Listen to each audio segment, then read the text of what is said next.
2023 S A எக்ஸாமில் கேட்ட ஒரு கொஸ்டின் தான் நம்ம இன்னைக்கு பார்க்க போகிறோம்.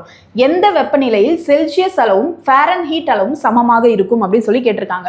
முதல்ல செல்சியஸ் அளவு அப்படின்றத யார் கண்டுபிடிச்சாங்க அப்படின்னா ஆண்ட்ரஸ் செல்சியஸ் அப்படின்றது தான் முதல்ல செல்சியஸ்னா என்னன்னு சொல்லி அறிமுகப்படுத்தியிருப்பாரு. அதே மாதிரி ஃபாரன்ஹீட் அப்படின்ற அளவை யார் அறிமுகப்படுத்தினாங்க அப்படின்னா டேனியல் கேப்ரியல் ஃபாரன்ஹீட் அப்படின்றவர் அறிமுகப்படுத்தியிருப்பாரு.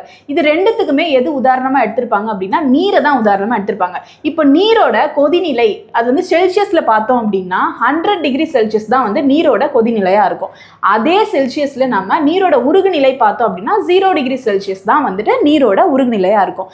இதுவே ஃபாரன்ஹீட்ல பார்த்தோம் அப்படின்னா நீரோட கொதிநிலை எவ்வளோ இருக்குன்னா 212 ஃபாரன்ஹீட். ஓகேவா?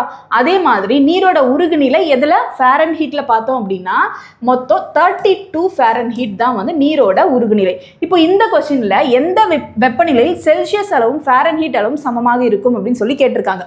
இதில் நம்ம ஒரு ஃபார்முலா யூஸ் பண்ணோம். என்ன அப்படின்னா Fahrenheit equal to Celsius into 9/5 + 32. இந்த ஃபார்முலா யூஸ் பண்ணி தான் நமக்கு என்ன ஆன்சர் வரும்னா -40 டிகிரி அப்படின்ற ஒரு ஆன்சர் வரும்.